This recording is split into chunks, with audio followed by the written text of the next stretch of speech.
2 Timóteo, capítulo 1, Paulo começa falando, escreve uma carta para o seu amado discípulo Timóteo, nos anos 66 a 67 depois de Cristo. Esse momento Paulo estava preso, e Paulo fala muito de conselhos e dá muitos conselhos para o seu amado Timóteo, seu amado discípulo Timóteo. Paulo dá vários conselhos para ele, e nós vamos hoje aprender e ver todos esses conselhos que Paulo deu ao seu discípulo Timóteo. Amém, irmãos? Um desses conselhos é: Timóteo, não tenha vergonha de mim por estar preso. Paulo sempre fala isso para ele, sempre tenta lembrar Timóteo disso. Não tenha vergonha de mim por eu estar preso, não faça isso. Eu estou aqui, mas estou pregando o evangelho, estou dando o máximo de mim. É o que Paulo fala para Timóteo, e ele vai trazer diversos conselhos aqui, e o primeiro conselho está no versículo 12 do capítulo 1. O Lucas vai botar para a gente o versículo 12, que está escrito assim: é por isso que sofro essas coisas, mas eu ainda tenho muita confiança, pois sei em quem tenho crido, e estou certo de que Ele é poderoso para guardar até aquele dia aquilo que Ele me confiou. A primeira coisa que Paulo fala para Timóteo é: Timóteo, eu sei em quem tenho crido. Se você sabe disso também, você pode levantar sua mão direita e declarar isso comigo. Diga: eu sei em quem tenho crido. Paulo fala das dificuldades que enfrenta no primeiro capítulo. Ele vai falar de tantas dificuldades que ele está tendo ali na prisão, mas diante de todas as dificuldades, diante de todos os problemas que ele está enfrentando, ele fala para Timóteo: olha, Timóteo, diante de tudo isso, eu sei em quem tenho crido. E no início do versículo ele está dizendo: é por isso que sofro essas coisas, mas eu ainda tenho muita confiança, pois eu sei em quem tenho crido. É o que Paulo está falando. De repente, você por esses dias está sofrendo também.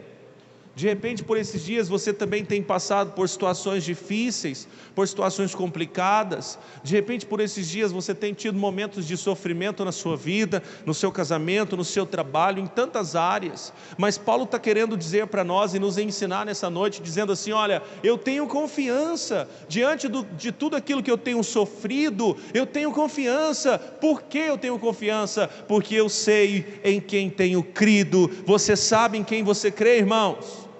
Você conhece aquele que você crê? Você sabe mesmo em quem você tem crido? E eu vou te dizer, se você não sabe, você tem crido num cara que andou sobre as águas, você tem crido num cara que acalmou a tempestade, você tem crido num cara que ressuscitou os mortos, você tem crido num cara que fez o aleijado andar, você tem crido num cara que curou pessoas e que marcou o seu tempo, você tem crido num cara que morreu e ressuscitou, venceu a morte e hoje está sentado à direita de Deus Pai Todo-Poderoso. Ele está vivo. Você tem crido em Jesus Cristo.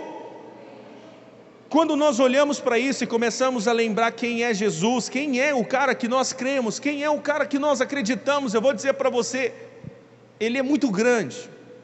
E quando você tem esse entendimento de que Ele é muito grande e de que Ele é muito poderoso para agir na nossa vida e para agir na sua vida, os problemas da sua vida começam a ficar pequenos. Sim ou não? Os problemas da nossa vida começam a ficar pequenos quando nós percebemos, quando nós entendemos quem Ele é. E Paulo está dizendo assim: é por isso que eu sofro. Ele fala: eu sofro, mas eu tenho muita confiança. Por um motivo: eu sei em quem eu tenho crido. E mesmo diante do sofrimento que você enfrenta agora, porque eu sei que todos enfrentam sofrimentos. Se você não passa por um sofrimento nesse momento, um sofrimento, uma crise, alguma coisa, existem situações na sua vida que você passa por dificuldades, existem momentos da sua vida que são difíceis, mas Paulo está dizendo para nós: olha, mesmo diante dos sofrimentos, eu tenho uma confiança, pois eu sei em quem eu tenho crido. Aleluia. Se você tem tido dificuldades financeiras, problemas financeiros, e quem não tiver, ora por nós depois. Mas se você tem tido problemas financeiros, Jesus é o bom pastor, e aquele que não deixa nada faltar a você. Seja qual for a situação na sua vida, Ele é a pessoa certa para te abençoar. Paulo continua dizendo: e estou certo de que Ele é poderoso para guardar até aquele dia aquilo que Ele me confiou. Quer dizer, eu confio nas promessas dEle ainda, eu ainda acredito nas promessas. Ainda estando preso, ainda passando por uma situação que eu estou passando, eu ainda acredito nas promessas de Deus. Depois de tudo que você passou, irmãos, você ainda acredita nas promessas de Deus? Amém? Depois de tudo que você já enfrentou, depois de frustrações que você enfrentou, porque eu sei que muitos creem em Deus, aí vem um tempo, você se frustra, parece que deu tudo errado, parece que não tem nada a ver com aquilo que foi falado. Você ainda acredita nas promessas de Deus? Amém? Aleluia. Paulo está falando isso para Timóteo, e o texto continua trazendo mais conselhos. O texto continua trazendo mais conselhos. No capítulo 2, Paulo chama Timóteo e alerta Timóteo para que ele possa fugir das paixões.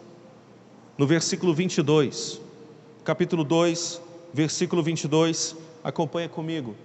E você, Timóteo, fuja das paixões da mocidade e procure viver uma vida correta, com fé, amor e paz, junto com os que, com um coração puro, pedem a ajuda de Deus.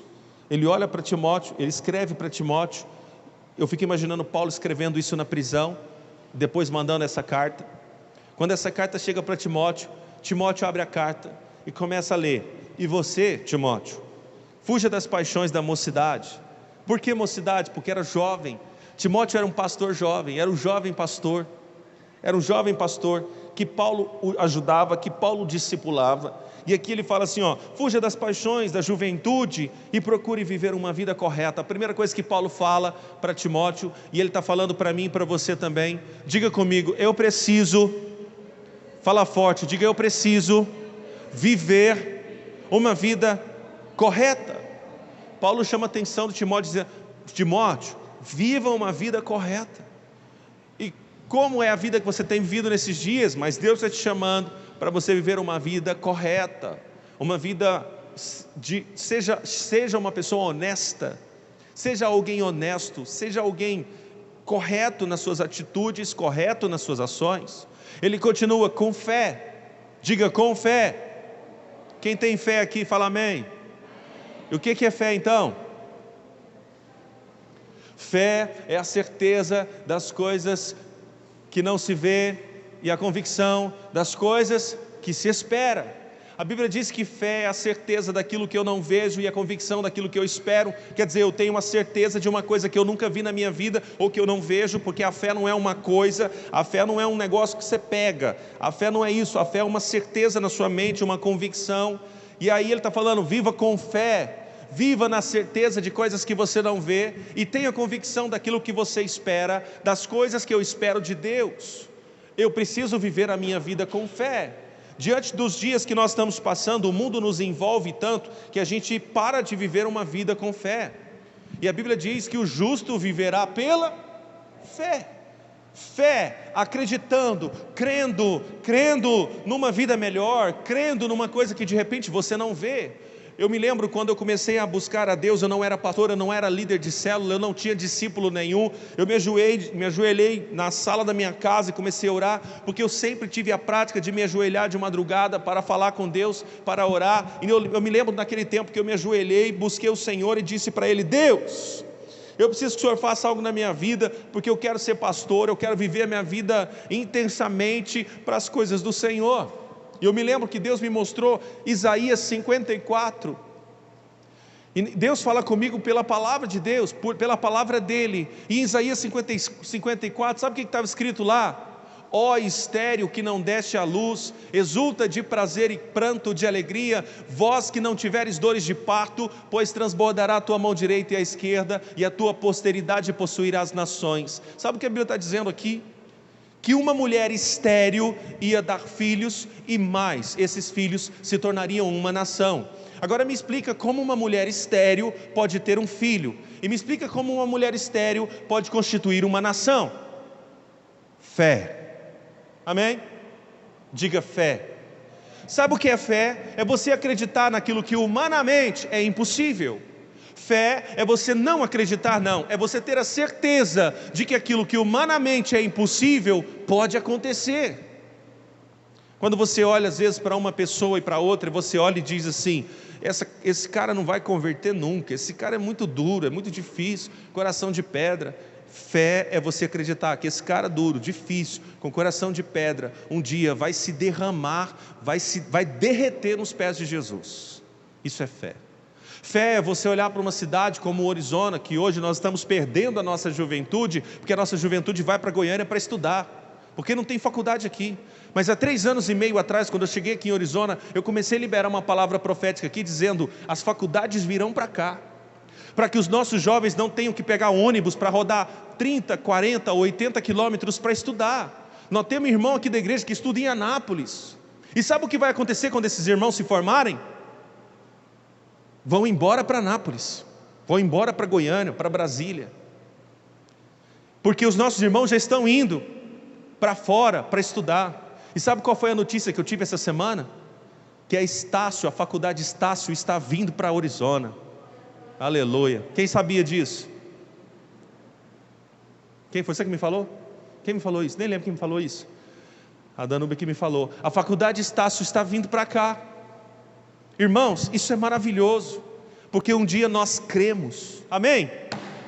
Um dia nós acreditamos, um dia nós declaramos, um dia nós liberamos essa palavra aqui, e essas coisas vão começar a acontecer, e parece uma coisa assim, que às vezes está longe, distante de nós, mas no tempo de Deus acontecem. Por isso eu quero convidar você a parar de perder tempo e começar a liberar palavras proféticas para a sua vida.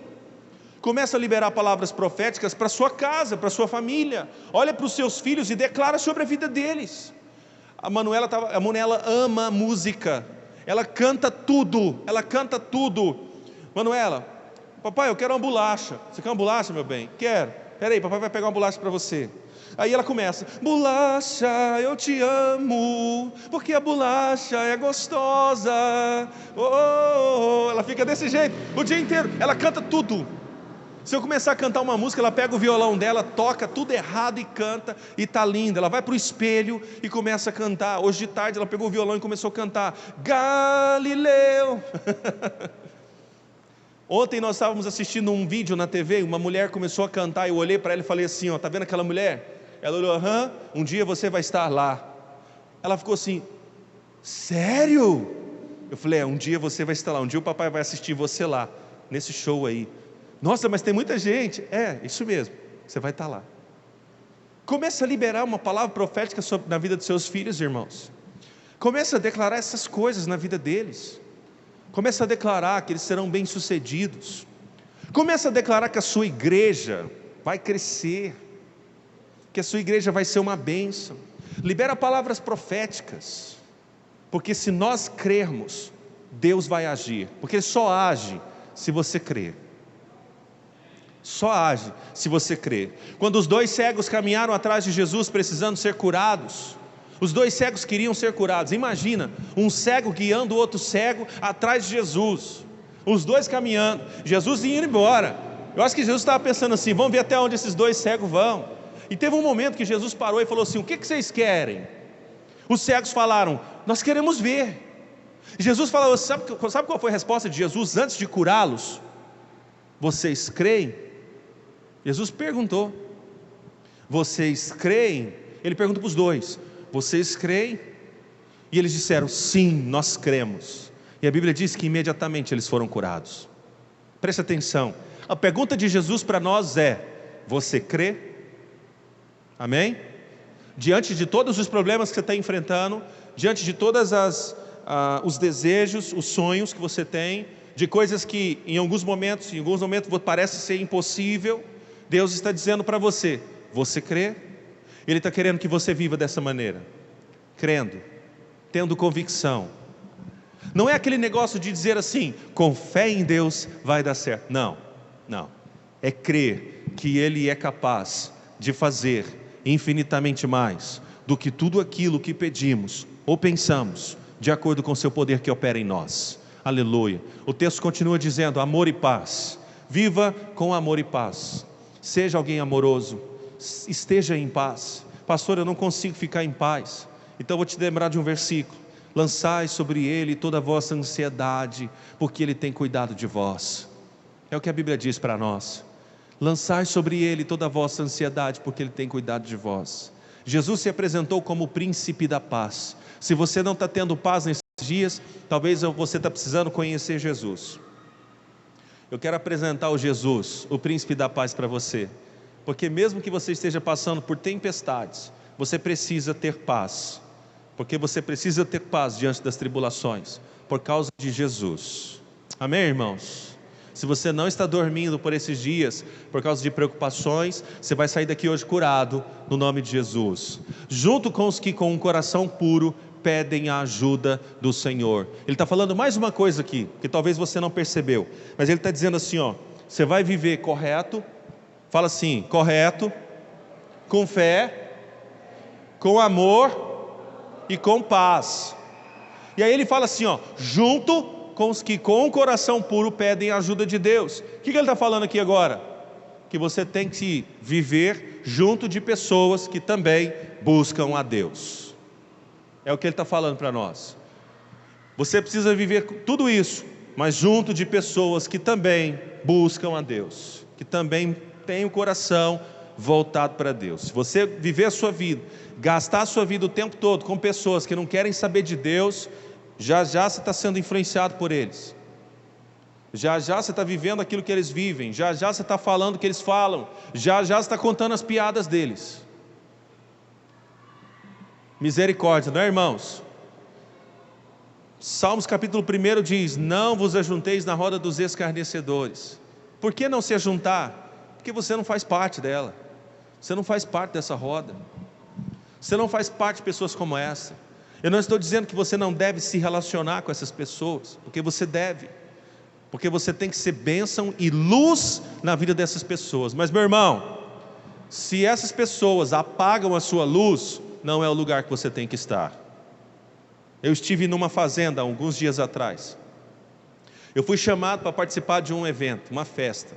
Quando eu cheguei lá, irmãos, o porta-mala do carro estava aberto, e eles estavam tocando aquelas músicas assim, bem tecnobrega, sabe assim? Sabe aqueles forrozão mesmo? Peguei na mão dessa menina e levei ela para o salão. É daí para frente. Eles estavam cantando. E eu entrei e estava aquele sonzão e aquele pessoal e tal. Eu falei, cara do céu. Nossa, você se vê pastor, crente num lugar desse. Eu me sentei, conversei com todo mundo, comi muito, graças a Deus, que crente come mesmo. Tomei muita Coca-Cola, dei muita risada. E no final ainda me chamaram para pregar. E eu preguei na fazenda para todo mundo. Falei do amor de Jesus. Todo mundo ficou maravilhado. E essa família hoje participa lá do nosso culto, da nossa igreja lá do Campo Aberto. Participa lá do Campo Aberto. Mas eu não estou querendo me promover não, mas eu estou querendo que você aprenda que mesmo diante de situações assim, você precisa ser luz. Porque se eu não fosse luz naquele momento, eu mancharia o nome do Senhor. Mas o Senhor me deu graça, e eu fui luz naquele momento, e aquela família se converteu.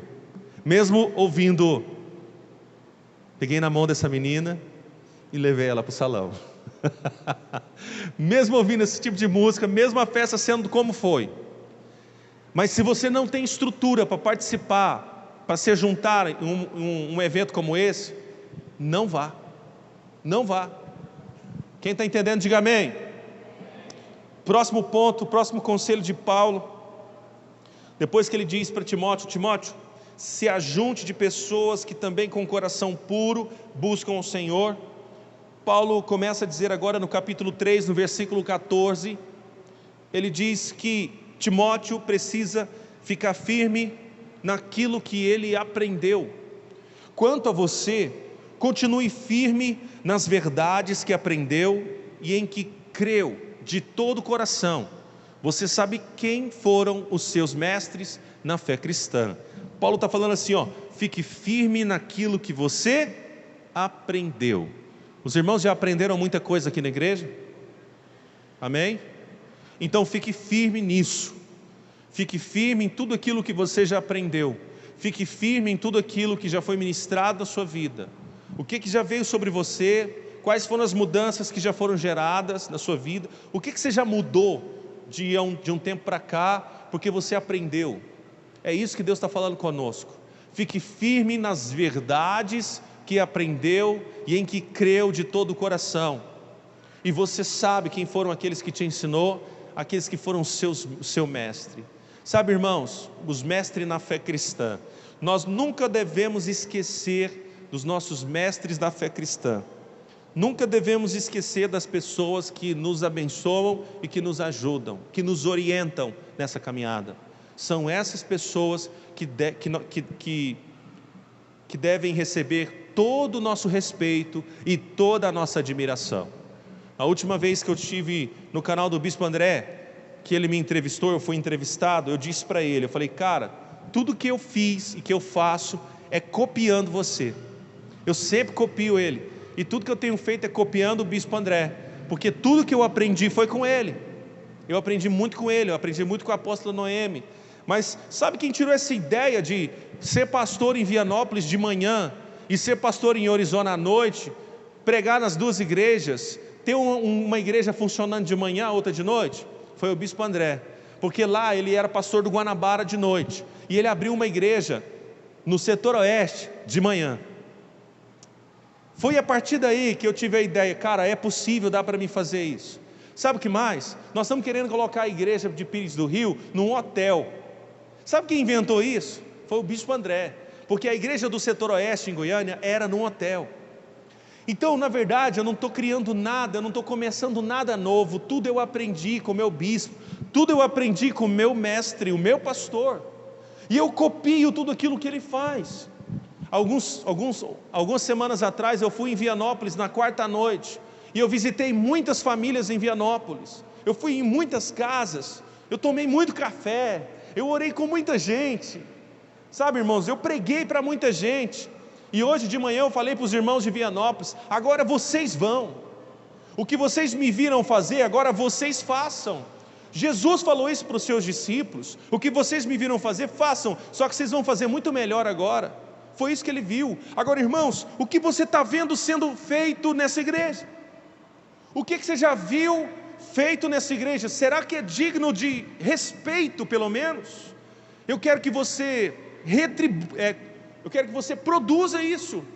Eu quero que isso seja feito também por você, porque você é capaz, você é mais que vencedor, e você pode todas as coisas, porque Jesus te fortalece. Olha o que Paulo está falando. Timóteo, presta atenção. Quanto a você, continue firme nas verdades que aprendeu. Não retroceda, não muda de ideia, fica firme. Não muda sua cabeça por nada. Ou em que creu de todo o coração. Você sabe quem foram seus mestres da fé cristã.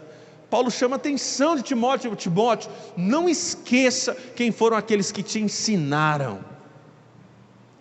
E a nossa função, e é exatamente o que fazemos, porque aprendemos com Jesus. Jesus veio e pregou o evangelho às pessoas, curou as pessoas. Sabe o que a gente faz? A gente não inventa nada, a gente faz aquilo que Jesus fez. Você está pegando isso? Você está pegando isso? Você quer saber se o pregador ou se o pastor está fazendo certo ou não? Se aquilo que ele faz, Jesus já fez. Se Jesus fez, aí você fica em paz. Aí se Jesus não fez, o cara está inventando lá o trízimo. Agora eu vi até que até isso existe. Tem o dízimo e o trízimo. Não existe isso na Bíblia não, irmãos. Misericórdia. Eu já vi falar até que vai para o inferno se não dá o dízimo. Irmãos, não vai para o inferno não, tá? Fica tranquilo, não vai para o inferno não. Você tem que dar o dízimo, mas não vai para o inferno não. Pode ficar tranquilo. Mas tem pastor pregando isso. Jesus não pregou isso. Sabe o que Jesus pregou? Salvação. Jesus pregou salvação, cura, libertação. Jesus pregou modo de vida. No Sermão da Montanha, Jesus só ensina as pessoas a viverem. Sabia disso? Jesus não fala de salvação no Sermão da Montanha. A Bíblia gasta um capítulo inteiro e Jesus falando: honra o teu pai, honra sua mãe, respeita seu patrão, respeita seu vizinho, respeita as pessoas mais velhas. Jesus ia ensinando as pessoas como lidar umas com as outras. O maior interesse de Jesus é você ser gentil, amoroso, é você ser uma pessoa que possa ser bênção na vida de outras pessoas. Quem está pegando, diga amém. Paulo continua ainda dando conselhos, e ele fala das Escrituras, agora no versículo 15, ele fala das Escrituras sagradas que levam à salvação. Ele diz: e desde menino você conhece as Escrituras sagradas, as quais lhe podem dar a sabedoria que leva à salvação, por meio da fé em Cristo Jesus. 16, olha o que ele diz no 16: pois toda a Escritura sagrada é inspirada por Deus e é útil para ensinar a verdade, condenar o erro, corrigir as faltas e ensinar a maneira certa de viver. Mais uma listinha de como viver, mais uma listinha de Paulo para Timóteo sobre como viver. Ele está falando, pois toda a Escritura, mas antes, no 15, ele lembra Timóteo: Timóteo, você está lembrado que desde menino, olha lá, você está lembrado que desde menino você conhece as Escrituras sagradas? Isso aqui me chamou a atenção, sabe por quê? Será que meu filho conhece as Escrituras sagradas? Você já parou para pensar nisso? Senta lá na sua casa e pergunta para o seu filho, faz uma lista, faz umas perguntas para ele, vê se ele vai te responder certo. A gente está falando muito de Bíblia em casa, e de vez em quando a gente fala Jesus, e a Manuela fala: eu sei quem é Jesus. Eu falei: quem é Jesus, Manuela? Jesus morreu e ressuscitou para nos salvar. Amém, minha filha, está certinho. Mas será que nossos filhos realmente estão conhecendo a Bíblia? Porque se não estiverem conhecendo a Bíblia, a culpa não é da igreja, a culpa é do pai e da mãe. Porque a Bíblia não colocou esse encargo sobre a igreja. A Bíblia fala que o pai deve ensinar os filhos o caminho que deve andar. A Bíblia fala que o pai deve ensinar os filhos sobre a palavra de Deus. São os pais que devem ensinar. E eu acho que você tem que começar a pensar sobre isso. Paulo fala: Timóteo, desde menino você conhece as Escrituras sagradas. Uau! Timóteo era um cara apaixonado pela palavra, conhecedor das Escrituras. E ele fala assim: os quais lhe podem dar a sabedoria que leva à salvação, por meio do quê? Da fé em Cristo Jesus. A salvação, ela vem por meio da fé em Cristo Jesus. Por isso Paulo fala que a salvação, ela vem por meio da fé, não vem de vós, é dom de Deus para que ninguém se glorie. E Paulo chama a atenção dele para falar isso. E no versículo 16, Paulo puxa mais um pouquinho dizendo: pois toda a Escritura sagrada é inspirada por Deus e ela é útil para ensinar a verdade, condenar o erro, corrigir as faltas e ensinar a maneira certa de viver. Sabe o que Paulo está querendo? Que Timóteo mergulhe na Bíblia. Paulo está querendo que Timóteo fique viciado na Bíblia. Tem alguém viciado na Bíblia aqui? Não, né? Vocês são viciados em Netflix, em filme, em tudo, né? Menos na Bíblia. Irmãos, Paulo está querendo que Timóteo seja um cara viciado na palavra de Deus. E eu vou te falar uma coisa: sabe por que muitas vezes nós temos uma vida triste, sem graça? Porque a gente não conhece a Bíblia. Porque se você conhecer a Bíblia, você vai virar uma pessoa totalmente diferente do que você é. Totalmente diferente. É impossível você ler a Bíblia e não querer sair doido pregando o Evangelho aí na rua. É impossível você ler a Bíblia e não ter coragem de falar do amor de Jesus para alguém. Esses dias eu fui ler Atos de novo. Gente, mas esse trem que tá... Esses dias eu fui ler Atos de novo, irmão. Depois que eu estava lendo Atos, aí Atos fala assim, ó: e Pedro pregou, e 3.000 pessoas se converteram, e Pedro foi levado, e Cornélio chamou Pedro, e Pedro entrou na casa de Cornélio, e Cornélio se ajoelhou, ele e toda a sua família, e todos se entregaram a Jesus, e os apóstolos reuniam no pátio do templo, e cada dia o Senhor ia acrescentando aqueles que haviam de ser salvos. Irmãos, você lê o texto, você fala assim: cara, eu estou precisando pregar aqui em Orizona. E vem na gente um desejo grande de falar do amor de Deus para as pessoas. E sabe por que muitas vezes você não tem vontade de pregar e falar do amor de Jesus? Porque você não lê Bíblia. Que isso, pastor? É verdade. É a mais pura verdade. Eu desafio você, você pode falar assim, ó, pastor, eu vou provar que você está errado. Então prova. Pega agora uma maratona e começa a ler a Bíblia, como você nunca leu antes. Lê uns 10 capítulos por dia, aí depois você me fala. Depois você me fala. Porque esse negócio aqui não é um livro só não. Sabe o que é isso aqui? Isso aqui é o poder de Deus. A Bíblia é a palavra de Deus. E ela é apta para ensinar a verdade, condenar o erro, corrigir as faltas, ensinar a maneira certa de viver. Você viu o que a Bíblia falou? Ensinar o quê? A maneira certa de viver. Será que eu estou vivendo da maneira certa? É simples, é só começar a ler a Bíblia e ela vai te ensinar isso. É por isso que eu e a Sheila, a gente não fica sentando o irmão e falando, ó, isso que você está fazendo está errado, ó, essa roupa que você está usando não é de Deus, é do Satanás, esse batom vermelho é da pombagira. A gente não faz essas coisas, até porque eu não acho que batom vermelho é da pombagira. Eu não acho nada dessas coisas. Eu não acho que maquiagem, não. Eu acho que tudo é de Deus, isso é de Deus. É bom demais, né, irmãos? Arrumar o cabelo, passar uns pó de arroz na cara, não é bom? Né? E a gente não senta para ficar falando, ó. Não, porque é o Espírito Santo que deve convencer você dessas coisas. É a Bíblia que tem que convencer você dessas coisas. Agora, eu vou bater pesado para você ler a Bíblia. E durante essa semana você tem 4 capítulos para ler. E se você não ler, você vai estar em desobediência, porque o pastor está dando a direção e a recomendação para você ler. Vira para o irmão que está do seu lado e fala para ele assim, ó, não desobedece. 4º capítulo e último capítulo, vou pedir para a equipe de louvor subir aqui para me ajudar. 4º e último capítulo. Aí o Samuel pega o violão, o outro aqui. 4º e último capítulo, irmãos, versículo 2, capítulo 4, 2, pregue a mensagem e insista em anunciá-la, seja no tempo certo ou não, procure convencer, repreenda, anime e ensine com toda paciência. Espera aí, agora bugou o cérebro, porque a Bíblia falou assim, ó, olha para mim, gente, deixa esses meninos tirar sua atenção não, olha para mim. Olha o que a Bíblia diz: procure convencer, repreenda, anime e ensine com toda. Como que eu vou repreender com paciência? Já parou para pensar nisso? Na sua Bíblia, que é uma versão mais clássica, deve estar dizendo assim, ó, exorte e anime com toda paciência. Sabe o que a Bíblia está dizendo?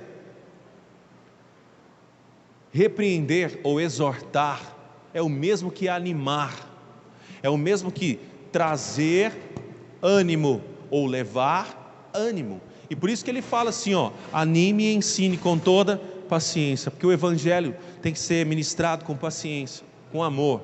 Você não pode pregar para a pessoa e mandar a pessoa para o inferno. Não pode fazer isso. Você não pode chegar na pessoa e falar, aceita Jesus, senão você vai para o inferno. Ele sabe disso, você não precisa lembrar isso. Nós temos que falar assim, ó, Jesus te ama, e Ele te ama tanto, que se eu te contar tudo que Ele já fez por você, você não vai acreditar. A gente precisa, além de falar, mostrar com as nossas ações, porque nós somos a Bíblia das pessoas. Nós lemos a Bíblia de papel, eles leem a mim e a você. E Paulo está falando, pregue a mensagem e insista em anunciá-la, seja no tempo certo ou não, seja em tempo ou fora de tempo. O que é em tempo? Agora é em tempo, eu estou pregando, porque é hora de pregar. Mas amanhã eu vou no mercado, não é hora de pregar, mas eu vou pregar. Eu lancei um desafio alguns dias atrás, que era para os irmãos falarem do amor de Deus todos os dias, pelo menos para uma pessoa. Quem está fazendo? Amém, amém, amém, já gosto, pelo menos está fazendo. Eu quero que você entre nesse desafio, para você perceber o tanto que você não fala do amor de Deus para as pessoas. Em uma semana você percebeu, eu falei, cara, eu não falo de Deus. E como você que foi salvo pelo amor de Deus, pelo amor de Jesus, não fala desse amor de Jesus para ele? Quem já teve um papo com uma pessoa vendendo Herbalife? Ou vendendo produto de emagrecer? Quem já teve? Ele te convence que você está gordo, é? Não é isso? Ele te convence que você tem que emagrecer. Por quê? Porque ele acredita. Ele acredita no produto que ele vende. E ele fala assim, ó, tá vendo isso aqui, ó? Mês passado eu estava com 150 quilos. E você acredita. Mas ele está errado? Não. Ele está certo, porque ele acredita. Quando a gente vai falar de Jesus e vai pregar e vai falar do amor de Jesus, a gente tem que ser igual um vendedor de produto de emagrecer. A gente tem que acreditar. Porque se você não acreditar nessa palavra, ninguém vai acreditar. Se você não acreditar no Jesus que você serve, seu vizinho não vai acreditar. Você precisa acreditar. Amém, queridos? Quem está pegando? E por último, Paulo escreve lá no finalzinho da carta, no versículo 7, no capítulo 4, 7. Paulo começa a explicar que ele já está chegando no fim da vida. E quando ele começa a explicar para Timóteo, olha, eu já estou chegando no fim da vida, mas no fim da minha vida, eu fiz o melhor que pude. Fica de pé, querido. Ele fala, no fim da minha vida, ele fala assim, eu estou prestes a ser decapitado. Está escrito na Bíblia. Paulo sabia, ele morreu, ele foi decapitado. Mas antes disso acontecer, ele escreve isso. E ele fala assim, no fim dessa minha vida, eu posso dizer uma coisa, fiz o melhor que pude na corrida. Cheguei até o fim e conservei a fé. Aleluia. Será que nós podemos dizer a mesma coisa? Será que nós também podemos falar assim, eu fiz o melhor que pude, ou eu estou fazendo o melhor que posso? Quando foi a última vez que você chegou em casa cansado porque você estava pregando o evangelho? Não, você chegou em casa cansado porque você foi passear na roça, na fazenda. Você chegou em casa cansado porque você estava trabalhando. Você chegou em casa cansado porque você foi pescar. Nós ficamos 3 dias na beira do rio pescando. Quando nós chegamos em casa, eu cheguei em casa e falei assim, ai, estou cansado. A gente falou assim, mas você não foi para descansar? Você está cansado? Eu falei, mas cansa. Quando foi a última vez que você falou assim, estou cansado, para a glória de Deus, porque eu passei aqui um tempo pregando a palavra, andando, batendo de porta em porta, falando do amor de Jesus, fui para a igreja, fiz isso, fiz aquilo. Quando foi a última vez que isso aconteceu com você? Eu aposto que você não vai nem lembrar, ou talvez faz muito tempo. Eu cheguei em casa hoje, depois da igreja, hoje de tarde, deitei no sofá e glorifiquei a Deus, porque minhas pernas estavam doendo demais. Eu pus minhas pernas assim, virei, dei um cochilão, cansado. Ontem quando nós deitamos do mesmo jeito, a Sheila cansada, e eu falei, glória a Deus, porque eu estou cansado. Eu estou cansado porque eu estava pregando a palavra. Eu estou cansado porque eu estava abrindo igreja. Eu estou cansado porque eu estava com os meus irmãos de Pires do Rio. Eu estou cansado porque eu estava com os meus irmãos de Vianópolis. Eu estou cansado porque eu estava com os meus irmãos do Campo Aberto. Quando foi a última vez que você chegou em casa cansado porque você estava servindo a Deus? Paulo chama a atenção do Timóteo encerrando, e ele fala assim, eu estou quase morrendo, mas agora no fim da minha vida, eu fiz o melhor que pude na corrida, e cheguei até o fim, e mais, eu conservei a minha fé. Eu não me perdi nessa caminhada, eu não me perdi nessa jornada. Eu quero que você feche os seus olhos agora, nós vamos orar, e vamos encerrar. E eu acho que de repente você precisa se acertar com Deus. Eu acho que de repente está na hora de você falar com Deus alguma coisa e dizer para Ele, Pai, eu estou muito relaxado, eu não estou fazendo o meu melhor, eu não estou dando o meu melhor, e eu estou precisando dar o meu melhor, eu estou precisando voltar a dar o meu melhor para o Senhor. Se você precisa mudar isso na sua vida e começar a melhorar, sai do seu lugar e vem para frente, só como um sinal de arrependimento, como um sinal de alguém que entende o que Deus está falando, como um sinal de alguém que precisa sim de mudança. Eu vou esperar você vir à frente. Nós vamos louvar o Senhor, nós vamos celebrar, nós vamos adorar agora, e nós vamos orar, porque Deus quer fazer muitas coisas ainda na sua vida.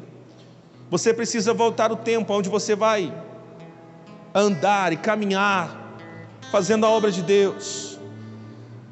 Você precisa voltar o tempo onde o cansaço não vai te impedir mais, e não vai haver mais coisas te impedindo para fazer a obra de Deus. Porque o Senhor está chamando você para pregar em tempo e em fora de tempo. O Senhor está chamando você para voltar a ser como você era antes. O Senhor está chamando você para voltar a ser como você era antes, querido. Aleluia. Fala com Ele. Eu navegarei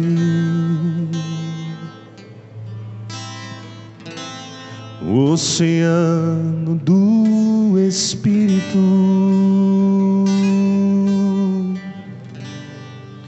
e ali adorarei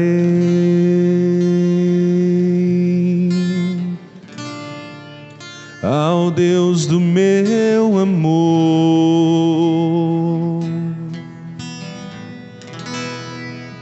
Eu adorarei. Se você conhece, cante. Ao Deus da minha vida,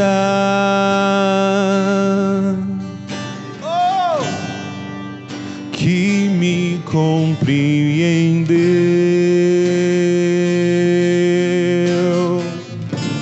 sem nenhuma explicação. Levante suas mãos, converse com Ele. Espírito, Espírito,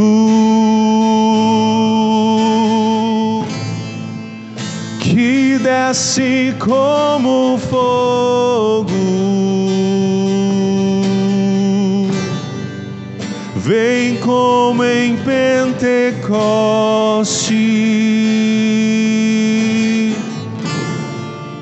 e enche-me de novo. Enche os meus irmãos mais uma vez, Senhor. Espírito, Espírito, que desce como fogo, vem como em Pentecoste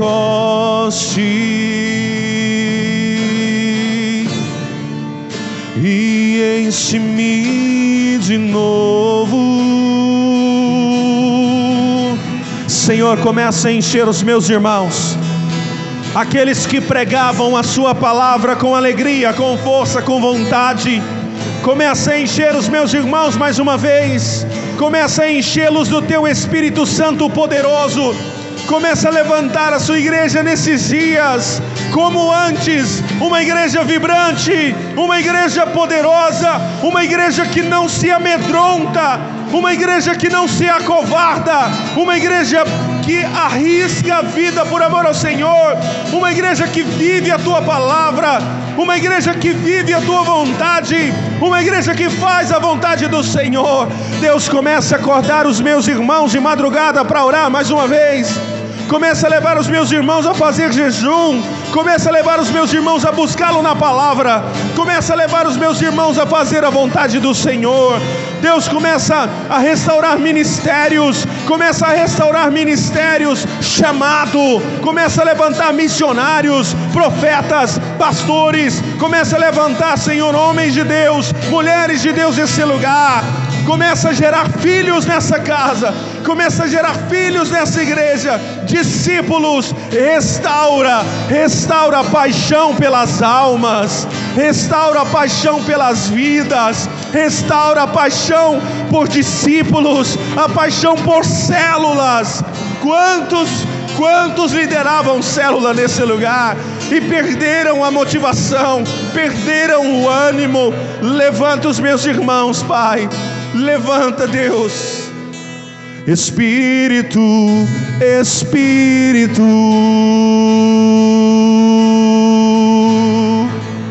que desce como fogo,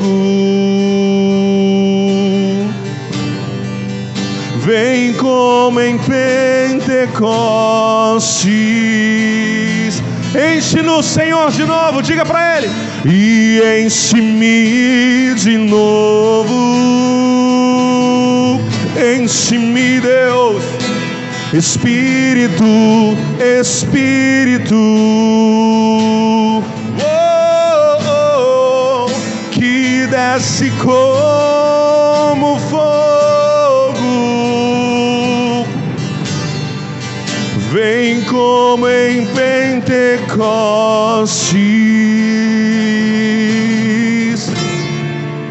e enche-me de novo. Todos levantem as mãos. Levante as mãos o mais alto que você puder. Diga ao Senhor, diga Senhor, eu me arrependo quando parei. Diga, eu me arrependo e eu quero voltar. Diga a Ele, restaura o meu vigor, restaura o meu ânimo, restaura a minha vontade de servi-lo, de cumprir o seu propósito, de cumprir o meu chamado. Bota a mão no teu coração, diga para Ele, diga, Senhor, aquece o meu coração e acende dentro de mim o amor pelas almas, o amor pelo perdido. Acende dentro de mim o desejo de ganhar mais pessoas para o Senhor, de falar do seu amor, daquilo que o Senhor tem feito, das suas maravilhas, porque foi para isso que eu fui chamado. Aleluia. Vamos aplaudir Jesus. Glória a Deus. Você pode liberar uma palavra de louvor aí no seu lugar. Aleluia. Glória a Deus. Estende suas mãos, deixa eu te abençoar.